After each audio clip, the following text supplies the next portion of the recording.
If A1 A2 A3 and B1 B2 B3 are in AP, A1 की value दिया है 2, A10 की value दिया है 3, A1 B1 A10 B10 के बराबर है विच इज इक्वल टू 1.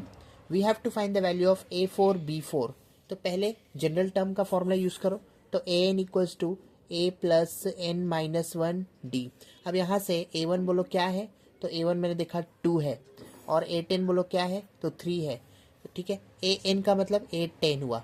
क्या हुआ, A10 which is equal to A plus N minus 1 D. लेकिन A का मतलब A1, हाँ A का मतलब A1, और A1 क्या है 2, तो 2 प्लस N माइनस 1 और यहाँ पे D.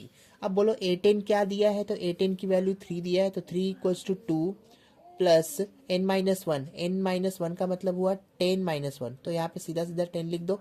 10 माइनस 1 होता है 9D. ठीक है, अब 2 को लेफ्ट हैंड साइड में लेके चलो, तो 3 माइनस 2 क्या हुआ 1 इक्वल्स टू 9D. अब यहाँ से 1/9 इक्वल्स टू D, तो D मिल गए, हाँ D मिल गए. ठीक है, अब एक कंडीशन जो आपको यहाँ दिया है, A1 B1 equals to A10 B10 equals to 1. तो A1 B1 इक्वल्स टू 1 के लिए हम पहले सॉल्व करते हैं. तो A1 बोलो क्या दिया है, तो A1 दिया है 2, तो 2 times B1 equals to 1. So value of B1 equals to 1/2. B1 मिल गया 1/2. अब A10 B10 कितना दिया है, 1 दिया है, तो उसको भी सॉल्व करो. A10 B10 इक्वल्स टू 1, लेकिन A10 की वैल्यू क्वेश्चन में 3 है, so 3 time B10 equals to 1. So B10 equals to 1/3. We got the value of B10 that is 1/3. Okay, now अब क्या करेंगे, AN का फॉर्मूला यूज कर दिया, अब BN का फॉर्मूला यूज करो. तो BN इज इक्वल टू क्या होगा, B1 plus N minus 1 D. लेकिन BN का मतलब हुआ B10 जो कि दिया है 1/3, तो लिखो 1/3 इक्वल्स टू B1, तो ये हाँ यहाँ पे है 1/2, लिखा 1/2 प्लस N माइनस 1. तो B10 था, तो N के जगह पे 10 यूज़ करेंगे, तो 10 माइनस 1 हो जाएगा 9. कितना हो जाएगा 9D.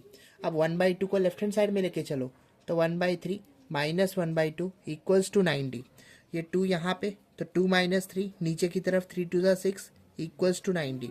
3 माइनस 2 होता है -1/6 इक्वल्स टू 9D. -1/6, 9 को नीचे लो इक्वल्स टू D.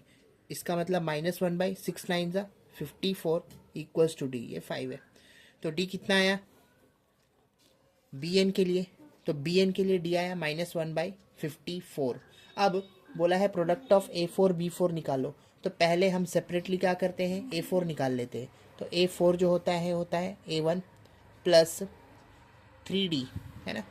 4 माइनस 1 तो 3 ही होगा, तो मैंने डायरेक्ट लिखा 3D.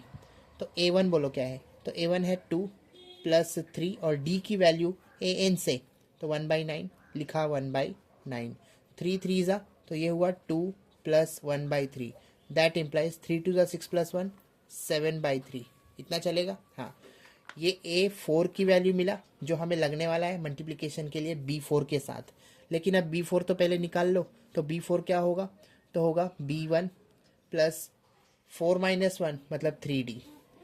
मतलब B1 की वैल्यू, तो B1 की वैल्यू यहाँ से देखो 1/2 प्लस 3, और D की वैल्यू, अब इस बार D AN का यूज़ मत करो, किसका यूज़ करो, BN का यूज़ करो, विच इज़ -1/54. 3 1 ज़ा 3 18 ज़ा, तो ये क्या हुआ 1/2 प्लस माइनस माइनस 1/18. इसको 9 से मल्टीप्लाई करो ऊपर नीचे, ताकि डिनोमिनेटर सेम हो जाए. मतलब ये मिलेगा आपको 9 1 ज़ा 9 माइनस 1 नीचे की तरफ 18. मतलब 9 में से 1 गए तो 8, 8/18. क्या 2 4 ज़ा और 2 9 ज़ा होता है, हाँ.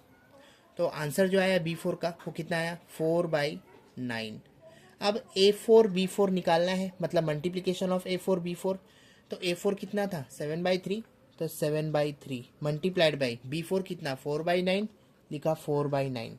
क्या 7 4 ज़ा 28 होता है, क्या पता. 9 3 ज़ा होता है 27, हाँ.